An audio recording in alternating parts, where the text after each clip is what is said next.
2022, a 10,000-mile, 60-day tour spanning 26 states, 14 off-road destinations from May 29th to July 28th, 2022. In this episode, we cover our travel from Rausch Creek to Burning Rock, West Virginia, then on to Uwharrie, North Carolina, and end up in Windrock, Tennessee, where we wheel these parks and OHV with a bunch of our listeners. We had left Rausch Creek, and we headed southwest, and all right, Gary, we're in Virginia, coming up on Lexington. yeah, I think we just left. I'm not sure if we're in the Shenandoah or we're about to leave it, but we're going to make a big turn and go to West Virginia shortly, Gary. All right, Gary, let's sing it. Country road, take me home to a place I belong. West Virginia, mountain mama, take me home. Country roads. We wheeled Burning Rock off-road park in West Virginia, man. They say it's Tams, West Virginia, or Asafia, West Virginia. It's right between the two. So the listeners we wheeled with, none. Well, Jerry was supposed to be there. Jerry was supposed to be there, but Jerry was fixing his steering pump. And he was still back in Pennsylvania. They have a 3-tier rating system, Gary. They just have green, blue, and black. So their blacks could be black or their blacks could be red by what we would think of as, extreme trails in AOAA and Rausch. Right. So, and for the most part, the more extreme are really just rock too gardens. extreme. Yeah. And then they go to insane reds, right? That only a buggy could do. And I don't know if I'm jumping ahead of where you want to go, but like there's several areas on the map that are labeled like rocks, right? They're like, hey, this is where the rocks are at. And we went to every single one of them looking for, a fun rock climbing obstacle. And each of them were very much more like a natural, rock garden, right? Like just some, piles of boulders, like all of them jaggedy, pointy boulders. We started our day going and running P, which was a nice, really long one. Like it was probably the longest of the lettered ones. And then, we kind of like to connect us to others. We ran W, which was a green, but that one connected us to U, another green, which got us, in the vicinity of B, C, and R. And I don't know, I don't know that we remember exactly the order, so these connectors might not work. But as you get there, you're going to find, that there's a lot of ways to get around. And I don't know. I tried. We tried to find efficient ways to kind of like get from each spot, but a lot of times because some of the trails are one way only, you do have to drive around a little bit to kind of get to everything that you want to do. But there's a lot. I'm glad you pointed out that some are one way. So you do need to be a little bit mindful of that when you get the map and you get out there. And they don't really want you going the wrong way. They're one way for a reason, right? 'Cause there's no passing or anything. So, I remember a couple times we were on the wrong end of a one-way. Well, yeah, we were on the wrong end of it, and we're like, well, I guess we can't go that way. So we had to like work our way, through other trails to get to the other side so we can go to it, go it the right way. We worked our way over to M.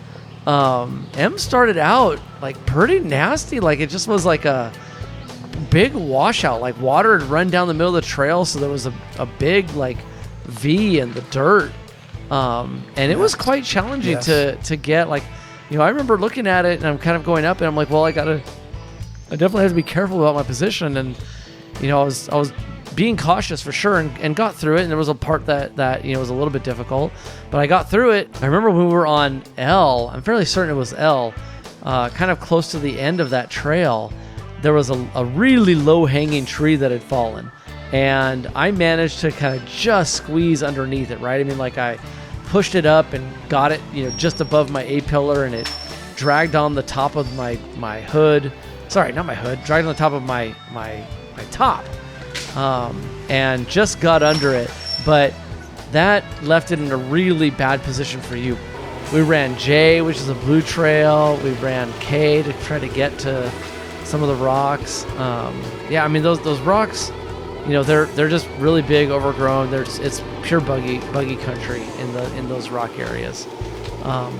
I thought we did find some optional rock climb on a black trail, though I just can't remember which one it was. I don't remember now. Yeah, the day should have taken better note. There was one where we did go run some rocks. We finally found some that were like, these are actually doable rocks. Yeah. And there was a bit of a path over there. It wasn't 100% overgrown. It was like 60% overgrown. But you could see people had done it. So we're like, oh, let's go try that. And that was kind of fun. We actually did run some rocks. Right. You know, that was something I'd hoped that, you know, we'd have a chance to meet a lot of people. And once again, the West Virginians were just so, you know, such great hosts for us. Yes. I really enjoyed it. Yeah, it was awesome, man. We had a great time. I definitely would love to go back. Next stop on the tour, Uwharrie in Troy, North Carolina, Gary. That was awesome. I remember even just getting there was awesome. I mean, we drove through Virginia and into North Carolina. It was super cool. And then they had those I guess they call them the Blue Ridge Mountains. And I remember as we were coming into them, like there was like this haze in the sky. Now, even though the trees were green, that haze or whatever gases get put off in that area, it literally did make the trees look blue. Like I was like shocked. We're in Carolina. And so we had a great crew of people, very, very experienced. Mike was a Jeep Jamboree USA, or is a guide. Doug joined us as well, also a Jeep Jamboree USA guide, and Trisha and Justin and Jerry and Evelyn. This is where the military guys come in, right? so Doug R, he provided a full military type ops order. It was so awesome. Their plan was to run all 8 trails in a linked series in the following order: Daniel to Rocky Mountain Loop, to Sawmill, to Slab Pile, to Wolf Den, to Falls Dam, to Dickey Bell, to Dutch John. We started on Daniel. So Daniel's apparently the toughest trail there. And we're like, yes, right out of the gate. And, you know, you and I are like, we've been wheeling like a lot at this point. We're like, we're ready, man. You bring it on. You know, we don't need to warm up. We've run Roush. We've run AOA. We've run Burning Rock. We're good. You know? And, but man, there was like an obstacle fairly early on. Remember that? There was like that. If you went driver, it was a pretty good, it was like a ledge-like thing you had to go up. And you and Jerry and I, we took that. Everyone, I think, tried the hard line. And several people got stuck and had a hard time. You know, but we got everybody up. And then, I definitely underestimated, you know, that obstacle. I looked at it, I thought, oh, you know, I'll get a tire here, I'll get a tire there.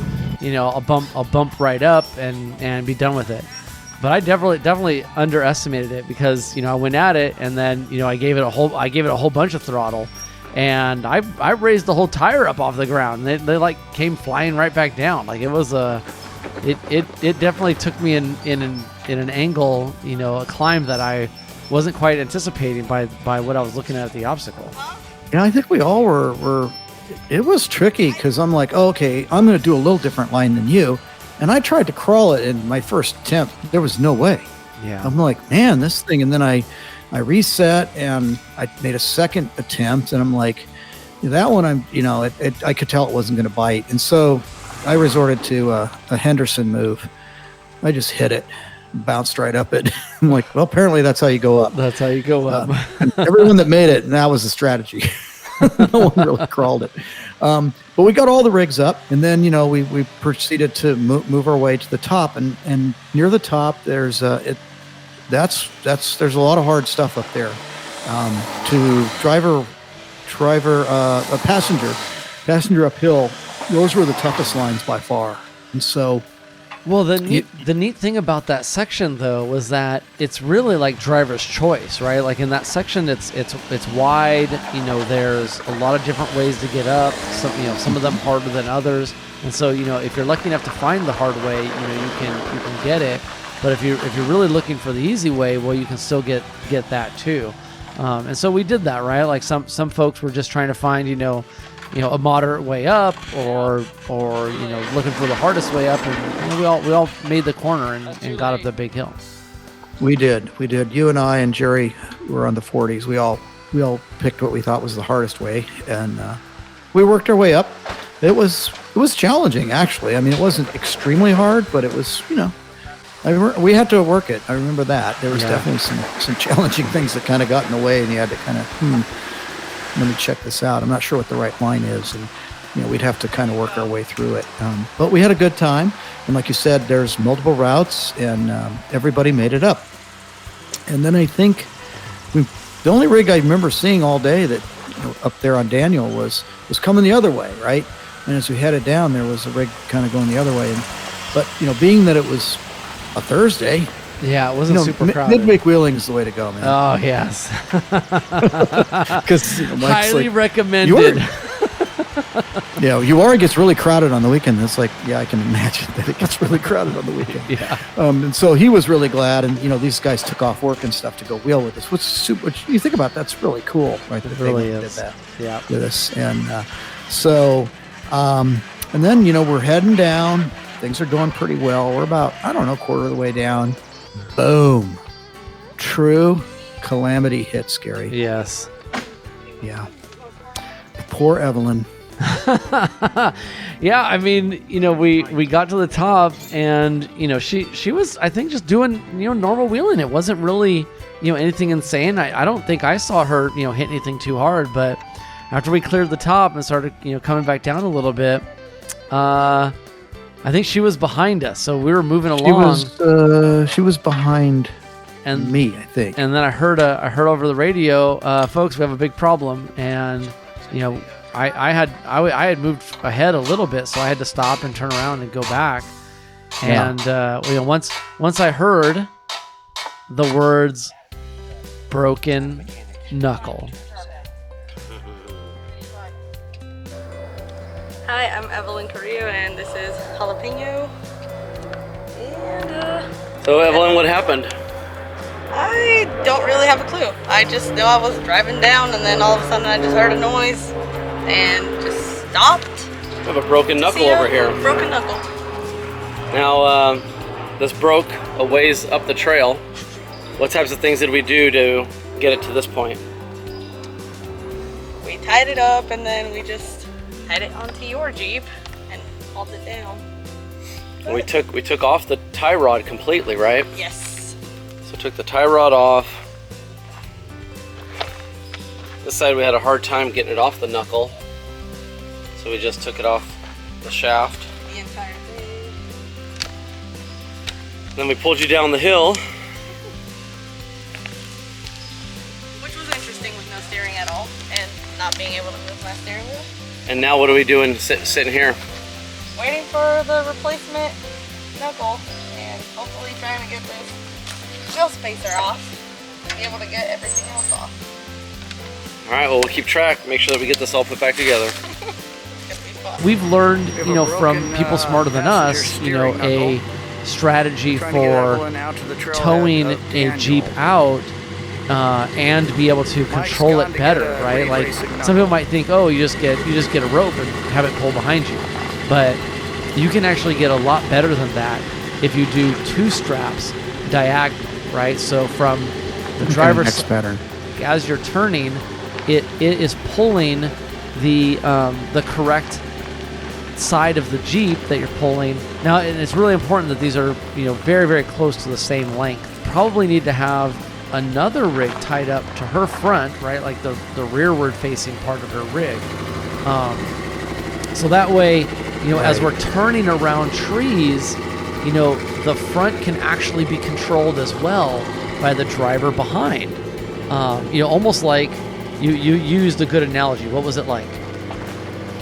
like a fire truck with a ladder trailer. And Right. the guy that's in the back. A rear steer. It was yeah. the same idea. That's exactly right. And so, we did that, and then we started pulling her, and then I was still seeing a tire get jammed. I'm like, oh man, this is not good. I'm like, one tire is where exactly where we want it, but the other one is getting jammed up. And so I was like, wait, if she turns the lockers on, then she doesn't even have to give it power, but it's going to lock the diff. But even she gave it a little bit of power, I think, when that was happening. I think. Yeah. Or maybe the idle kept straight. Yeah, definitely the lockers. They would get a little bit splayed, but then they would correct themselves. Let's get a tow rig out to the nearest staging area, and we'll get Evelyn down there. We'll get her on the tow rig, and then we'll get her back to camp where we have a lighted pavilion. You want to get those? So I remember radioing, or saying over the radio a couple of times. I'm like, why don't you guys just try to pull it on backwards the same way that we, pulled her down the trail? Like maybe that's going to be a lot easier. And then I was about to come over, and I said, okay, well, it's my turn to now go get in the sun. So let me go help. And I really shouldn't have done this, because backwards was probably the right way, that we should just try it earlier. Oh, but because we had it all lined up forward, I was like, well, maybe we can rig, some winches up and just pull her up by the wheels, right? Like drag her up the ramp of the trailer, just by pulling her wheels, with two winch on each side. And so you got over there, and I got over, and we did the rigging, and all of that was just a big waste of time. Like, the only way to do it is to, back her up. So then, as we were, I think, just getting ready to leave, or maybe leaving the staging area, suddenly Doug is radioing us and saying, hey man, Mark just called, and he's on his way back, and he has secured a garage with a lift and a mechanic to help us. Mike and Doug, reached out and found the right people, and we found an awesome location. I mean, these guys they do a bunch of overlanding stuff, and had a shop, all ready to go, and a mechanic ready to go, and we were able to drop the rig, off from the trailer, and then put it on a lift to make it a lot easier to work on that knuckle. It was just incredible. And then Mike arrives, and he's got a Reed Racing knuckle. Yeah, I mean, oh my God, it was like. So all of us were we're working together in there. We got it all done, and it was nightfall, and but Evelyn's rig was ready to roll again. Oh, yeah. And I think he welded some stuff too. Even fixed a couple things with some welds. So of the 16 miles and the 8 trails at Uwharrie, we ran 2.1 and 1 trail. But at least it was the hardest trail ever. The day didn't go as planned. But Jeepers never leave anyone stranded, ever. That's right. Right, and we all got more experience. We got a good story to tell. We got some bonding, that's some incredible bonding, like you said, right? Yes. I mean, great adversity, and you figure it out. And so the team did figure it out. In her case, we got her back trail worthy and same day. That's really incredible when you think about it. All right, Gary, we're coming up to a new state. What state is that, Gary? Oh, we got Tennessee that we're crossing into right here. Tennessee, another state ticked off the list. Oh, look at that. We got beautiful skies. Boy, North Carolina sure did treat us nicely, didn't it? Sure did. Oh, yeah. Now we got to see what Tennessee has in store. Really neat the way you got hills on both sides, huh? Yeah, we're in Knoxville, Tennessee, and we're headed to Windrock. Not too far now. That is cool. The listeners we will with, Jerry B was with us still, last on the tour for Jerry, and then his buddy Greg W. He signed up to be on there, and Greg's wife Kitty was there. Listeners were telling us we had to run Trail 16 because I think a lot of people really want to run Jeep Badge of Honor trails, which I get. Well, it was Saturday. It was very crowded. Being that it's a Badge of Honor trail, a lot of people want to run Trail 16. So we were running into groups all day long. We ran into a group pretty early who had broken a U-joint. Remember on that? That might have been one of the first obstacles we had to go up.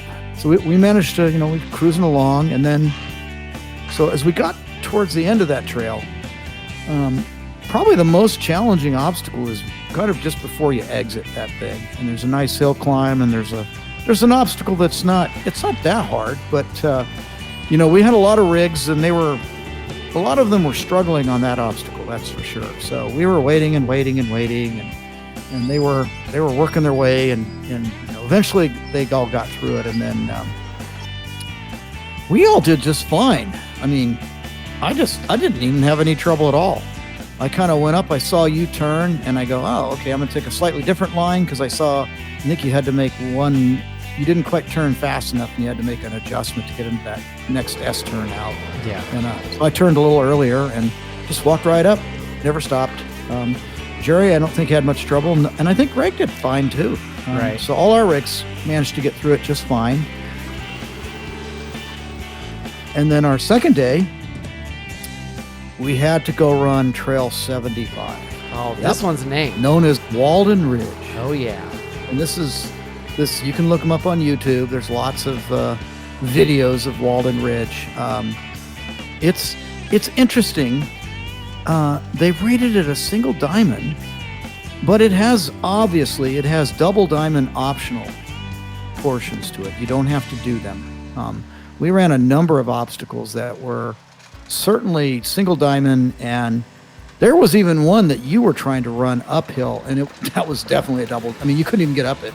It was wild. I'm not sure. I was actually surprised that it was a single diamond, because we ran into a ranger on the third day, and he told us, oh, that's a trail I've not done and I'm not doing. Yeah, he the only trail in the whole park I haven't done. Right, that's what he said. He said, that's the only one I won't do. And but maybe it's that rating because you don't have to do those obstacles, right? Like there's bypasses for everything that's hard. I think so. I think it's a black, and you can turn it into a double black if you want. If you try to do every obstacle, yeah. Try every obstacle. There were a whole bunch of optional obstacles that we were running that were a lot of fun. And there was at least one before we got to the really wild top that was really crazy that you were trying to get up. And we all watched you valiantly try it, and then we're like, well, I'm not even going to bother, because if the Ultra 4 car can't make it, I'm not even going to bother trying that one. So I'll just try this other one, which actually even the sneak on that, the bypass, is definitely a black. It's not easy. Oh, yeah. But it's probably not a double black. I think that's a black rated one. It wasn't super hard, but it was also, you had to watch what you were doing. And then, it's the trail they rated it 3.4 miles, but it sure seemed longer than that to me.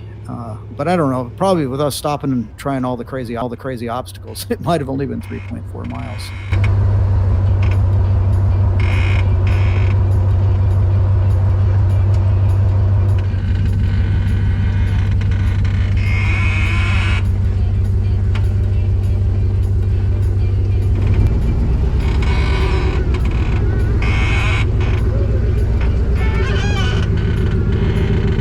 And there was at least one before we got to the really wild top that was really crazy that you were trying to get up. And we all watched you valiantly try it, and then we're like, well, I'm not even going to bother, because if the Ultra 4 car can't make it, I'm not even going to bother trying that one. So I'll just try this other one, which actually even the sneak on that, the bypass, is definitely a black. It's not easy. Oh, yeah. But it's probably not a double black. I think that's a black rated one. It wasn't super hard, but it was also, you had to watch what you were doing. And then, the trail they rated it 3.4 miles, but it sure seemed longer than that to me. But I don't know, probably with us stopping and trying all the crazy obstacles, it might have only been 3.4 miles.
And we knew about the top.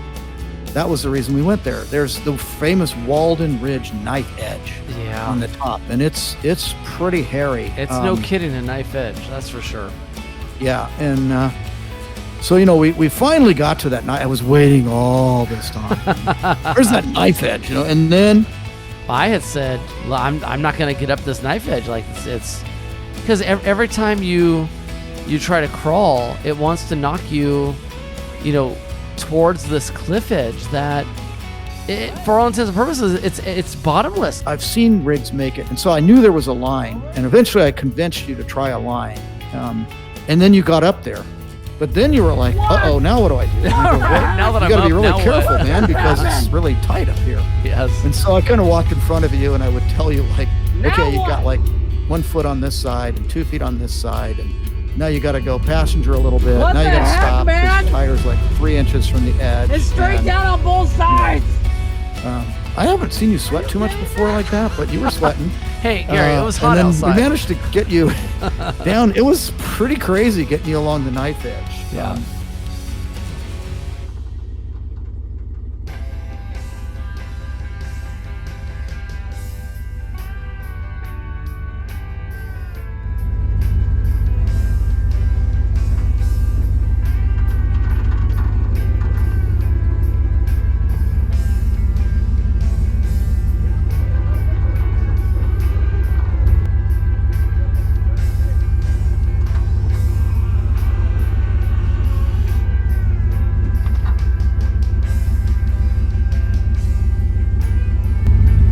Got a lot steeper over here.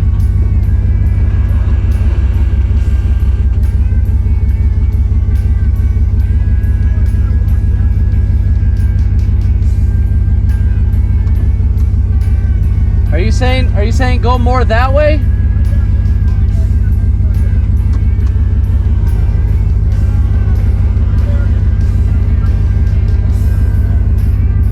It's not gonna drop, right?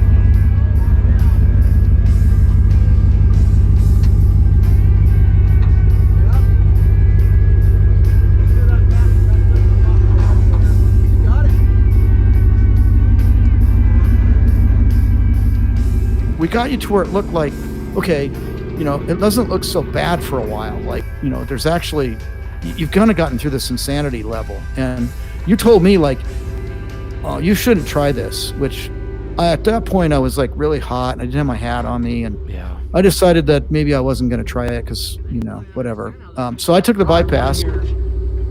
Once I got, up onto that edge, then there were like, oh shoot, there's a name for them. Fins within the trail. I'm not sure what they call those suckers. Dang, they have a name. I can't remember now. But anyway, like you try to climb over it with a tire, but they're just big enough that it like pushes your tire alongside of it. And so I got myself pretty jammed up. I don't remember if I was high centered or maybe just on a diff or something, but I got to a spot where I couldn't get myself forward, and then if I went backwards, it was taking me, off camber. Every time you moved, your rear end got shifted downhill. Yeah. To the point where you were not far from disaster. Yeah. So we pulled line. Yeah, and we just then pulled got line. You winched out of there. And but what was funny is, we're focusing on pulling my line, pulling line, and then pulling my Jeep forward. Hey, and I don't wanna go just like you said a moment ago, you saw that there was a line, like more passenger than where I was. But yes. But as we were winching out of that space, we didn't even have time to go let Jerry know the right line, and he got himself into the same exact spot I was in. I didn't expect Jerry to come in yet. That fast. Now we also had to get you turned over this fin, and that was not easy. And so we eventually we're so focused on getting you out of this mess. Right.